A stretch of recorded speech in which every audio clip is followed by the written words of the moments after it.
बहुत दूर बर्फीली पहाड़ियों और चमकती झीलों से घिरे एक खूबसूरत मुल्क में एस्टोरिया नाम की एक समृद्ध सल्तनत थी। उस सल्तनत पर दयालु राजा अरसलान और रानी महरीन राज करते थे। उनकी एक प्यारी और बेहद समझदार बेटी थी जिसका नाम शहजादी आलिया था।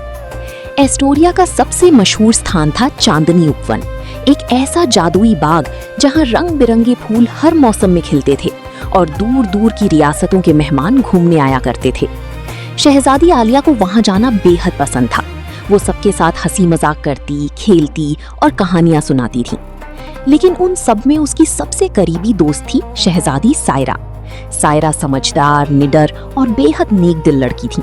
दोनों अक्सर साथ रहती और घंटों बातें करती। एक शाम दोनों चांदनी उपवन में टहल रही थीं।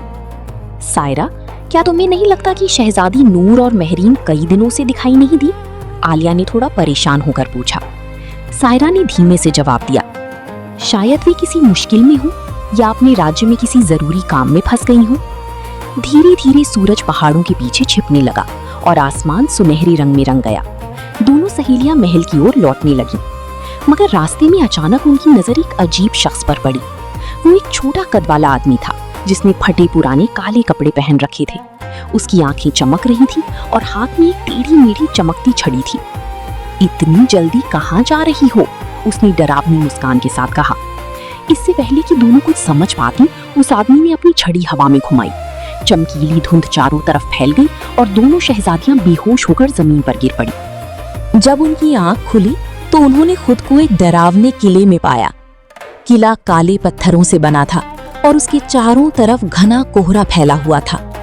उस जगह पर राज करती थी एक रहस्यमयी जादूगरनी जारीना, जो अपनी अजीब ताकतों के लिए मशहूर थी। लेकिन सबसे बड़ा सदमा उन्हें तब लगा जब उन्होंने पानी में अपना अक्स देखा। वे इंसान नहीं रही। दोनों अब चमकदार सफेद पंखों वाली दुर्लभ पक्षी बन चुकी थी। पास ही बैठे दूसरे पक्षियों में से एक बोला, डरो मत, हम भी कभी राजघरानों से थे। जारीना ने हम सब पर जादू कर दिया है। हर सुबह जादूगरनी उन्हें एक चमकती झील के किनारे भेजती, जहां उन्हें पानी के नीचे से कीमती चमकीले पत्थर निकालने पड़ते। उन पर हमेशा एक कठोर पहरेदार नजर रखता ताकि कोई भाग न सके। एक रात जब पहरेदार गहरी नींद में था, एक बूढ़ा रखवाला चुपके से उनके पास आया। उसकी आंखों में दया थी। उसने धीरे से कहा, आज तुम्हारे पास एक मौका है, भाग जाओ इससे पहले कि बहुत देर हो जाए। उसने एक पक्षी को आजाद कर दिया। घबराई हुई आलिया रात के अंधेरे आसमान में उड़ने लगी। घने जंगलों और पहाड़ों के ऊपर से गुजरती हुई वो बहुत दूर निकल आई। लेकिन अचानक सूं, एक तीर हवा को चीरता हुआ आया और उसके पंख से टकरा गया। जख्मी होकर वो जमीन पर गिर पड़ी। पास ही शिकार पर निकला एक बहादुर नौजवान दौड़ता हुआ आया, लेकिन जैसे ही उसने घायल पक्षी को हाथों में उठाया, उसकी आंखें हैरानी से फैल गईं। पक्षी धीरे धीरे खूबसूरत लड़की में बदल चुका था। वो नौजवान था राजकुमार कैन, जो वेरेडॉन राज्य का उत्तराधिकारी था। उसने हैरानी से कहा, तुम आखिर कौन हो? और यहीं से एक नए रहस्य की शुरुआत हुई। राजकुमार कैन घायल लड़की को अपने राज्य वेरेडॉन के महल में ले आया। राजवैद्यों ने कई दिनों तक उसका इलाज किया।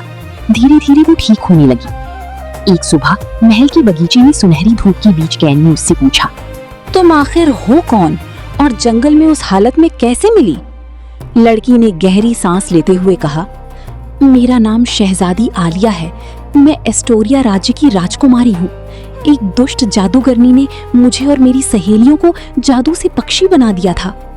इतने में एक सेविका तेजी से वहां आई। राजकुमार, महाराज आपको तुरंत बुला रहे हैं। केन तुरंत राजसभा में पहुंचा। महाराज गंभीर चेहरे के साथ बोली, केन, तुम्हें शैडो फोर्ट्रेस की शासक रानी जारीना का विवाह प्रस्ताव स्वीकार करना होगा। केन चौंक पड़ा। क्या मैं उस रहस्यमयी औरत से शादी क्यों करूं? महाराज ने भारी आवाज में कहा, क्योंकि आसपास की रियासतों से कई राजकुमारियां अचानक गायब हो रही हैं। लोग कहते हैं कि जारीना के पास कोई रहस्य है। अगर हमने उससे संबंध नहीं बनाए तो हमारा राज्य खतरे में पड़ सकता है। दूसरी ओर जब जारीना को पता चला कि कैद किए गए पक्षियों में से एक भाग निकली है, उसका चेहरा गुस्से से लाल हो गया। उसे वापस लाओ, उसने अपने जादुई सेवक को आदेश दिया। एक शाम आलिया महल के बगीचे में अकेली बैठी थी। तभी अचानक एक काला डरावना पक्षी उसके सामने आकर बैठ गया। कुछ ही पल में वो धुएं की गुबार में बदलकर एक अजीब चेहरे वाले आदमी में बदल गया। आलिया कुछ समझ पाती उससे पहले उसने जादुई धूल हवा में फेंकी और आलिया फिर से उस दुर्लभ पक्षी में बदल गई। वो उसे उठाकर अंधेरे आसमान में गायब हो गया। जब केन को इसका पता चला तो वो बेचैन हो उठा। नहीं, मैं उसे फिर से नहीं खो सकता। उसने अपने सबसे भरोसेमंद साथी टोबिन को साथ लिया और आलिया की तलाश में निकल पड़ा। लंबे सफर के बाद दोनों एक पुरानी जंगल में रुके। वहां एक विशाल पेड़ की ऊंची सफेद दाढ़ी वाला रहस्यमयी बूढ़ा बैठा था। बूढ़ा मुस्कुराया। तुम किसी खास की तलाश में हो, है ना? कीन हैरान रह गया। बूढ़े ने उसे चमकती हुई नीले कणों से भरी एक छोटी थैली दी। इसे सोते वक्त अपने तकिए के नीचे रखना। तुम्हारा सपना तुम्हें उस इंसान तक पहुंचा देगा जिसे तुम सबसे ज्यादा ढूंढ रहे हो। उस रात केन ने सपना देखा। वो एक धुंधली झील के किनारे खड़ा था जहां आलिया उसका इंतजार कर रही थी। केन, आलिया बोली, मैं जारीना के किले में हूँ, लेकिन वहां पहुंचना आसान नहीं। चारों तरफ जादुई झील है। उसने किले का रास्ता और अंदर के रहस्य बताए। सुबह होते ही केन ने योजना बनाई। उसने टोबिन को शाही कपड़े पहनाकर नकली राजकुमार बना दिया और खुद साधारण सेवक का भेष धारण कर लिया। दोनों शैडो फोर्ट्रेस की ओर निकल पड़े। किले के बाहर एक रहस्यमयी सेवक उनका इंतजार कर रहा था। रास्ते में उन्होंने एक गहरी काली झील देखी। टोबिन घबरा गया। हम इसमें डूब जाएंगे। सेवक बोला, डरिए मत, ये जादुई अग्नि हमें सुरक्षित रास्ता दिखाएगी। उसके हाथ में चमकती नीली लालटेन थी जिसकी रोशनी पर चलते हुए वे झील पार कर गए। किले में पहुंचते ही टोबिन नकली राजकुमार बनकर जारीना के साथ बातचीत में उलझ गया। उधर असली राजकुमार केन चुपके से अंधेरे गलियारों में आलिया को खोजने लगा। आखिरकार उसे एक बंद कमरे में आलिया मिल गई। चलो अभी निकलते हैं, केन ने कहा। लेकिन आलिया रुक गई। नहीं, बाकी कैद राजकुमारियों को छोड़कर नहीं जा सकती। दोनों ने मिलकर बाकी जादू से बदली लड़कियों को आजाद करना शुरू किया। लेकिन तभी जारीना को शक हो गया। मुझे पता था, वो चीखी।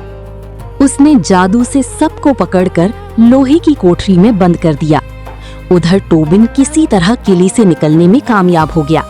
उसने चमकती लालटेन ऊंची उठाई और दूर जंगल में छिपी वेरिडॉन की सेना को संकेत दे दिया। उसी दौरान आलिया की बहादुर दोस्त सायरा बाकी कैद लड़कियों के साथ मिलकर एक गुप्त रास्ते से कोठरी का ताला तोड़ने में सफल हो गई। जल्दी चलो, उसने कहा। सब बाहर निकल आए। जब सेना किले में पहुंची, जारीना घबरा गई। लेकिन इस बार सब अकेले नहीं थे। सारी राजकुमारियां एकजुट हो गईं। उन्होंने जारीना की जादुई छड़ी छीन ली और उसी लोहे की कोठरी में उसे कैद कर दिया जहां वो दूसरों को बंद करती थी। जादू टूटते ही सारी बदली हुई लड़कियां फिर इंसान बन गईं। कुछ दिनों बाद हर राज्य में खुशियां लौट आईं और एस्टोरिया तथा वेरिडॉन के बीच दोस्ती की नई कहानी शुरू हुई।